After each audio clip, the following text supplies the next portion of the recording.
Okay, sorry, obviously I'm at school and Carter needed some help with trig. So we're back. Okay, so we had just figured out that we can't take infinity minus infinity. So what we're gonna do is we're gonna multiply by our complex conjugate. So to do that, remember you leave the first part the same and then you just flip the sign of your radical. So in front of our square root.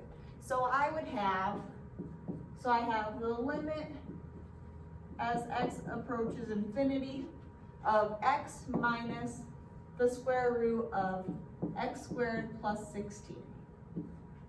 So now to multiply by my complex conjugate, I can go ahead and multiply by x plus the square root of x squared plus 16 over x plus the square root of x squared plus 16.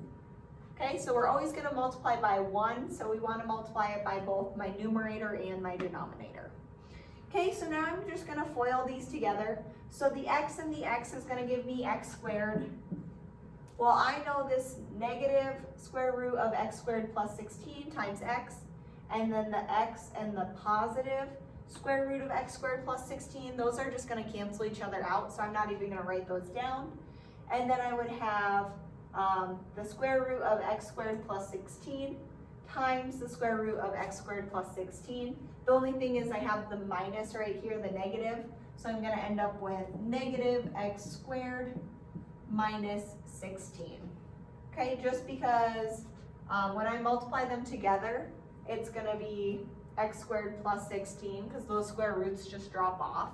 And then I distribute that minus, so it'd be negative x squared and then negative 16. Okay, and then over my denominator, which is x plus the square root of x squared plus 16. Okay, so I can go ahead and combine some like terms. So the x squared and the negative x squared are going to cancel each other. So I'd have negative 16 over x plus the square root of x squared plus 16. Okay? So now that I have something like this, so I multiplied by my complex conjugate, and that gave me a rational function. So now I can go ahead and apply my rules. So if I look at this, I know that I don't have any x up here, so I have x to the 0. And then down here I have x and then a square root of x squared. So my numerator degree is going to be less than my denominator degree. So when that happens, I know I have 0. So my answer would be 0 for this one. And graphically, I could type it in and I could see that I'm approaching 0 as well. Okay, but algebraically, if you ever can't, like it's not a rational function to start with, and you have a square root, you can always do it this way by doing the complex conjugate to give you a rational function, which then you can apply the rules to, okay? Okay, so now oblique asymptotes. So these are oblique or slant, we called them last year. So your book calls them oblique. I probably am going to call them slant still, but they're the same thing. But so it says, if the degree of the numerator of a rational function is 1 greater than the degree of the denominator, the graph has an oblique or slant asymptote. Okay, so if my degree of my numerator, so my example down here, I have an x squared and then in my numerator and an x in my denominator. Well, obviously x squared is just 1 degree greater than x. So in that case, you're going to have a slant asymptote. Okay? The way that we find these slant asymptotes is we can use our synthetic division. And then the asymptote is going to be our equation that we find once we do the synthetic division, and we just ignore the remainder because that doesn't change anything.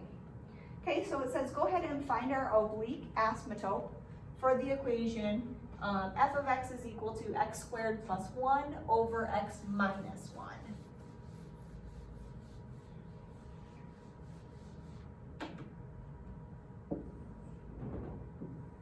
Oh wait, I don't know why I just drew a graph. We already have a graph up there. Okay, let's try again.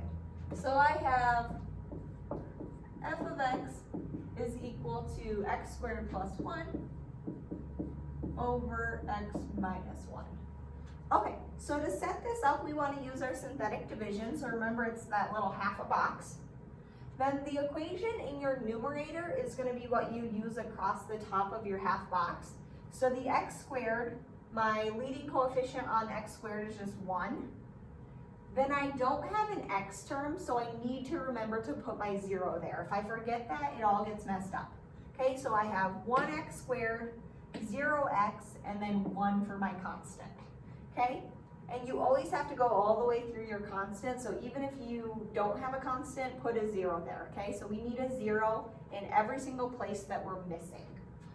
Okay, and then on the outside of our half of a box, we want to put what our x-intercept would be. So I know if it's x minus 1 as my factor, my 0 is actually at positive 1, so I'm going to use a positive 1 on the outside.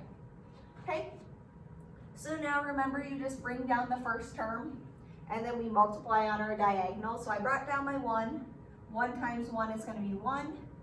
Then I add going up and down, so 0 plus 1 is 1. Now I'll multiply on my diagonal, so 1 times 1 is 1. And then I add going up and down, so 1 plus 1 is 2. Okay, so I end up with 1, 1, 2. So now I can go ahead and plug in my x's, plug them back in so I have an equation. And the thing is, because you are dividing, you always start 1 degree lower than what you started with. So because I started with x squared originally, I know this division is going to be x. So I would have 1x plus 1 plus my remainder of 2 divided by, and the way I write my remainder is the number divided by whatever my denominator is. So 2 divided by x minus 1. Okay, so I end up with, when I do my synthetic division, I have x plus 1 plus 2 over x minus 1. Okay, so then my slant asymptote, it says I can just ignore my remainder. So my slant asymptote would be at x plus 1. Okay, so then if I were to graph this,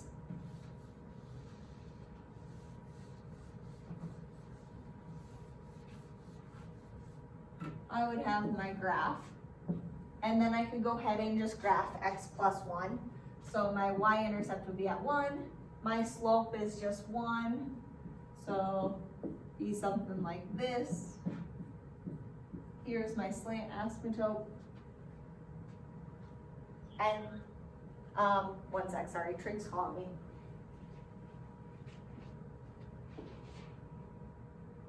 Yeah, ready? Okay, just email it back to me and you can get off. Okay, cool. Thanks, Brady. Have a good day.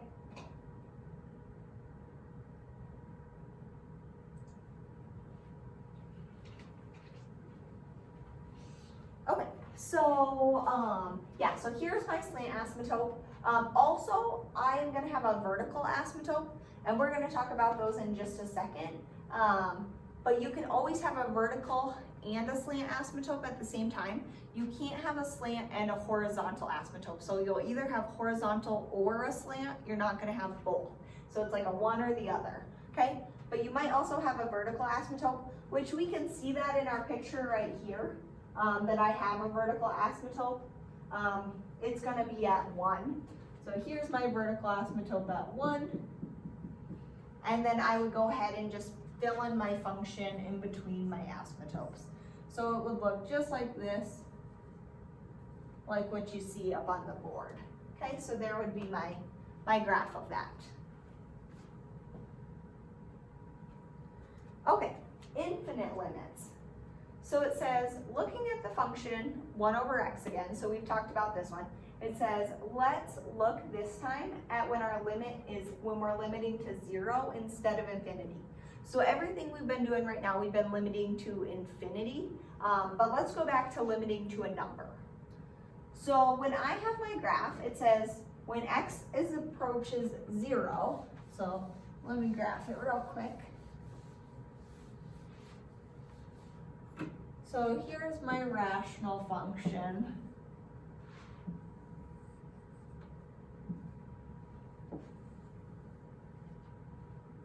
So as my x approaches 0, so as I'm limiting x 0 from the positive side, so a right-hand limit.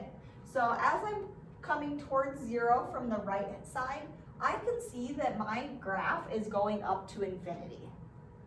Okay, so as I'm coming towards 0 from the right-hand side, my limit would be up at infinity. As I'm coming towards 0, so as I'm limiting to 0 from the left-hand side, my graph is going down to negative infinity. Okay, so we know that anytime our right hand and our left hand limits don't approach the same value, we would not actually have an actual limit at 0. So my limit as x approaches just 0, not 0 from the right or 0 from the left, just 0 of 1 over x does not exist. Okay? So yeah, so that's kind of what's going on with that one. So then let's go ahead and do a couple examples. So this time, like I said, instead of limiting to infinity, we're talking about numbers again. So let's look, this time we have our graph. So the 1 over x minus 1 graph is right here. So as I'm limiting x to 1 from the left-hand side, so here I am at 1. As I'm coming from the left-hand side, I can see that I'm going down towards negative infinity. So I can have my limit for this one. So my limit as x approaches 1 from the left of 1 over x minus 1 is going to equal negative infinity.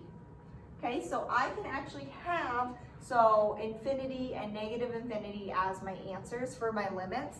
So even though technically we can't ever really touch, and that's kind of like they don't exist, graphically they're approaching infinity or negative infinity, so we do say like that they're negative infinity or 0. We wouldn't say that they don't exist, okay?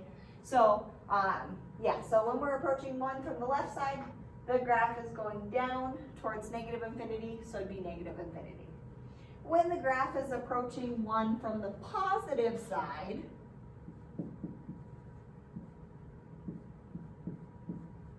I'd have positive infinity. Because here, if I look, so as I'm approaching 1 from the positive side, my graph is going up to positive infinity, okay? And then because my limits are different, my left and my right hand limits are different, one was negative infinity and one was positive infinity, my limit as x approaches 1 of 1 over x minus 1 does not exist. Okay, so whenever they approach different values, they're not going to exist. The actual limit at just 1 would not exist when the left and right are different. Okay, so then this one, if we look at our graph of 1 over x squared,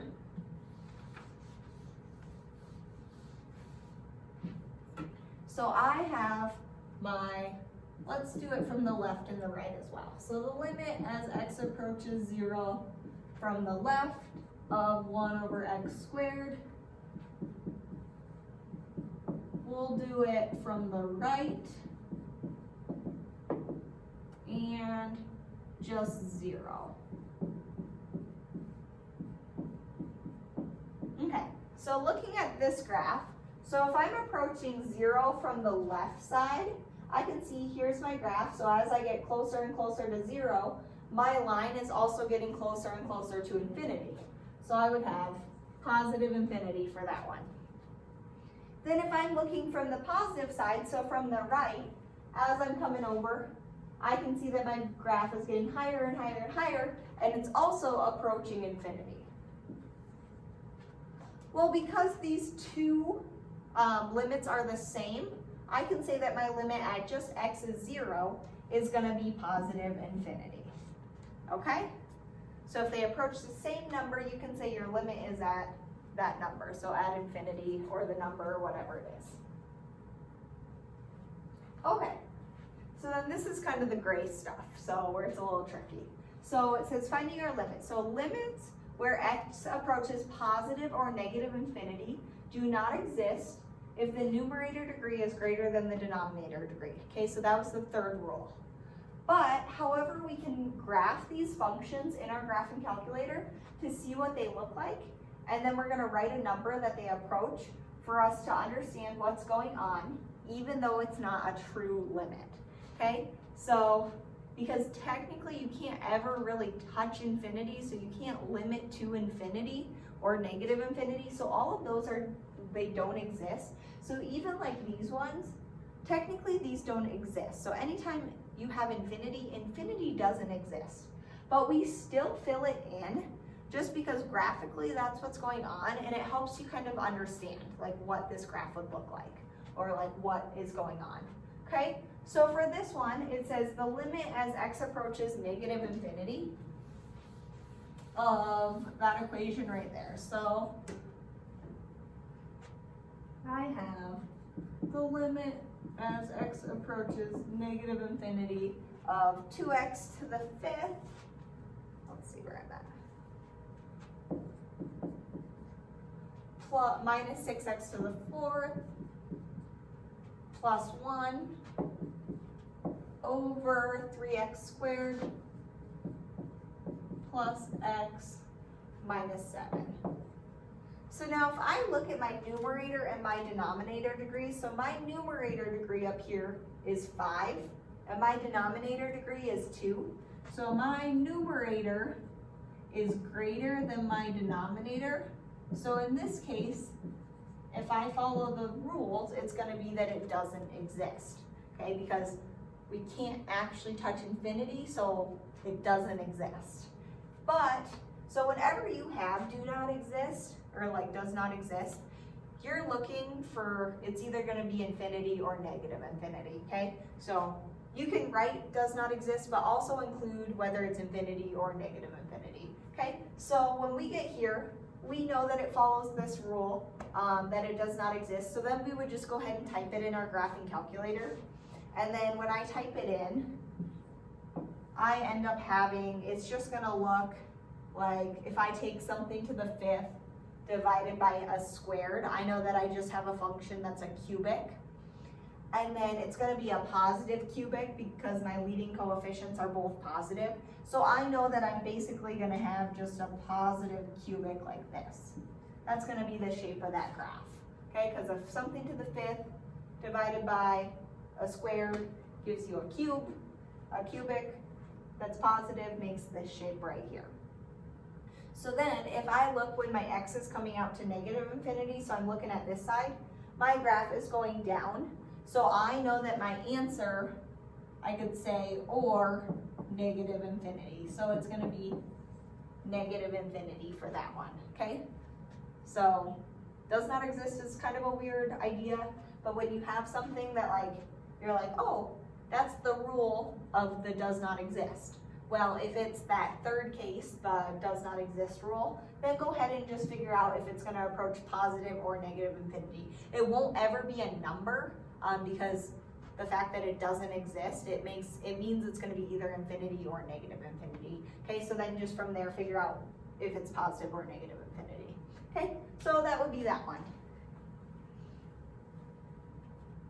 Okay, so then the last thing, I know I kind of already brought up vertical asymptotes. So a vertical asymptote, that's just going to be a vertical line that our graph approaches from both sides. So it's when we're limiting x to a certain value, and our limit is up at positive or negative infinity, or up or down at positive or negative infinity. Okay, the way that we solve these with rational functions, so the rational function will have a vertical asymptote at the zeros of our denominator function. Okay, so we would just figure out the zeros of the denominator, and that's where the vertical asymptote would be. So for this last couple questions, it says we want to find both our horizontal and our vertical asymptote.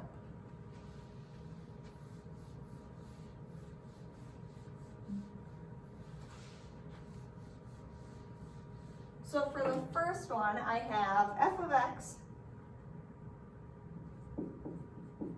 is equal to x plus 3 over x plus 2. So to figure out my horizontal, remember that's the 3 different cases where I compare my exponents.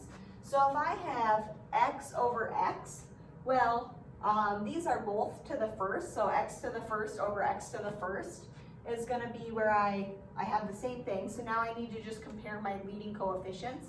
So my leading coefficients are 1 and 1. So I know that my horizontal asymptote is just gonna be at y equals 1, okay? And it's horizontal, so it should be y equals. Then my vertical asymptote, this one, I can go ahead and set my denominator equal to 0. So I would have x plus 2 equals 0, subtract over my 2, and I end up with x equals negative 2. Okay, so that would be my vertical asymptote.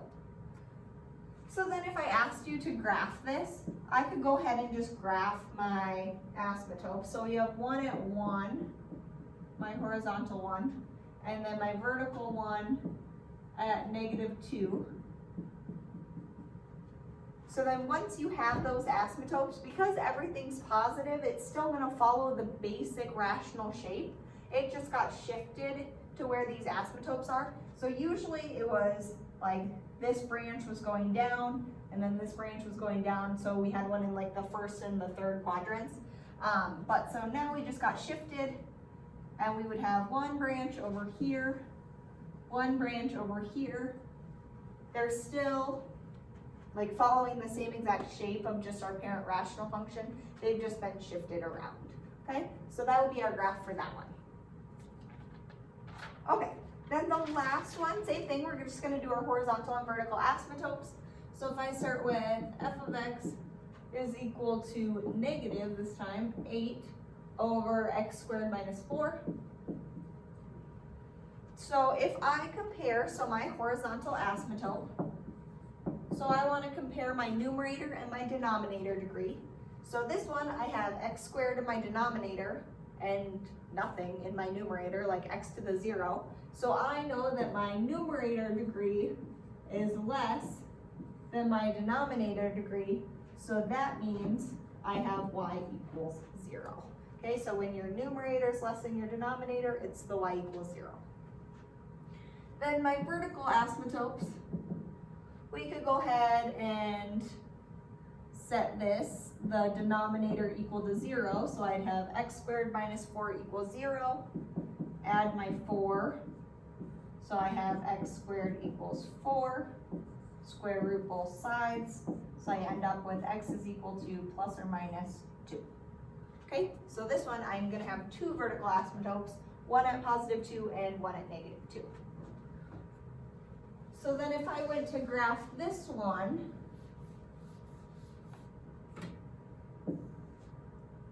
I can go ahead and put in my asymptotes. I know I have my horizontal one is just here at y equals 0. And then I have one at 2 and one at negative 2 for my vertical ones.